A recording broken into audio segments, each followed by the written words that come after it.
So Nandamuri Balakrishna 111వ cinema ఏదైతే ఉందో NBK 111 దీని గురించి ప్రేక్షకుల్లో ఒకంత కొంత ఉత్సాహాన్ని లేదంటే హైప్ను క్రియేట్ చేసిందని చెప్పుకోవచ్చు. ఎందుకంటే ఈ సినిమా ఈ డైరెక్టర్ గోపీచంద్ మల్లేని అదేవిధంగా బాలయ్య బాబు వీరిద్దరు కాంబినేషన్లో వస్తున్న రెండవ సినిమా కావడం అనేది కొంత ఇక్కడ విశేషం.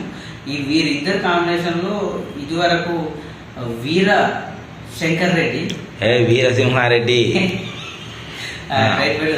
వీరిరువురు కాంబినేషన్లో నవక్ స్మైల్ రెడీ వీరిరువురు కాంబినేషన్లో వీరసింహారెడ్డి అనే ఒక సినిమా ఇంతకుముందు వచ్చింది, రిలీజ్ అయింది. అది నాకు తెలిసి ఒక 108-109 సినిమా అయి ఉంటుంది. సో అది బ్లాక్ బస్టర్ హిట్ అయింది. దాదాపు 100 కోట్లకు పైగా మా షేర్స్ వసూలు చేసింది ఇటు తెలంగాణ, ఆంధ్ర, ప్రపంచవ్యాప్తంగా. సో మళ్ళీ వీరిద్దరు కాంబినేషన్లో వస్తున్నటువంటి సినిమా ఎన్బికే 111. సో దీని గురించి కూడా ప్రేక్షకుల్లో పెద్ద ఎత్తున అయిపోయింది. సో అంటే బాలకృష్ణ అంటేనే మాస్ యాక్షన్, మాస్ ఆడియన్స్, ఇక మా అంత ఇంత అంతే. బాలయ్య బాబు అంటేనే మాస్ ఆడియన్స్ ఎక్కువగా ఉంటారు. సో వారికి దృష్టిలో పెట్టుకునే సినిమాలు కూడా ఎక్కువ మాస్ యాక్షన్లోనే ఈ సినిమాలు తీయడం జరుగుతుంది. సో ఆ నేపథ్యంలోనే మరొకసారి కూడా మాస్ యాక్షన్ సినిమానే రాబోతున్నట్టుగా సినిమా వర్గాలు చెప్తా ఉన్నాయి. ఎందుకంటే ఎన్బికే 111 అనేది అంటే దాదాపు ఇప్పుడు ఇది 111వ సినిమా అవుతుంది బాలకృష్ణకి. సో ఖచ్చితంగా ఈ సినిమా సూపర్ హిట్ అయ్యే అవకాశాలు అయితే కనపడతా ఉన్నాయి.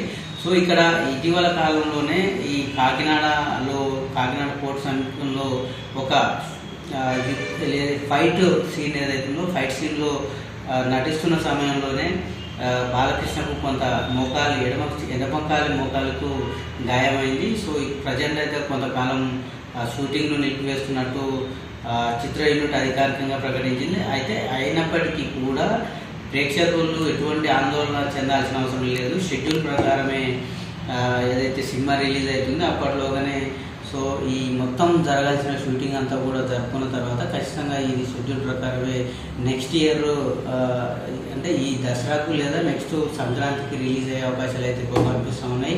సో ఏదైతే ఇక్కడ ఒక డైలాగ్ చెప్పుకోవాలి. బాలకృష్ణ అంటేనే ఫేమస్ డైలాగ్స్ చెప్తారు. డైలాగ్స్లో అతనికి తిరుగులేదు.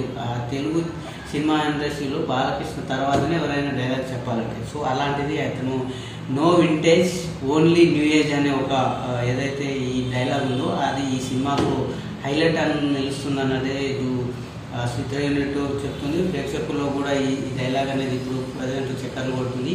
సో ఖచ్చితంగా చెప్పాలంటే బాలకృష్ణ సినిమా మినిమం కొంతకాలం సినిమా థియేటర్లో ఆడుతుంది. సో అతన్ని పెట్టి ఏ డైరెక్టర్ సినిమా తీసినా ఏ నిర్మాత సినిమా తీసినా కూడా మినిమం సో పెట్టిన పైసలు అయితే గ్యారెంటీగా వారికి తిరిగి వచ్చే అవకాశాలు ఉంటాయి. సో ఇప్పటికీ 110 సినిమాలు పూర్తి చేసిన బాలకృష్ణ సో లాస్ట్ అఖండ 2లో నటించారు. సో తర్వాత ఇప్పుడు ఎన్బికే 111 అనేది ప్రేక్షకుల ముందు రాబోతుంది. సో చూడాలి మరి ఈ సినిమా అనేది వచ్చిన తర్వాత అది ఏ విధంగా మాస్ యాక్షన్ అనేది ఉంటుందని అయితే ప్రేక్షకులు ప్రాథమికంగా ఒక అంచనాకు వచ్చారు. ఎందుకంటే ఫైట్లు కావచ్చు, డైలాగ్స్ కావచ్చు, ఇవన్నీ బాలకృష్ణ సినిమా అంటేనే ఇవన్నీ ఉంటాయని అయితే ప్రేక్షకులు ఒక కంక్లూడ్కి వచ్చారు. సో ఇవంతా ఈ సినిమాలో ఏ విధంగా ఉండబోతుంది, స్టోరీ ఏంటి, ఇదేంటి అనేది అయితే కొంతకాలం తర్వాత మనకు తెలిసే అవకాశం అయితే కనిపిస్తుంది.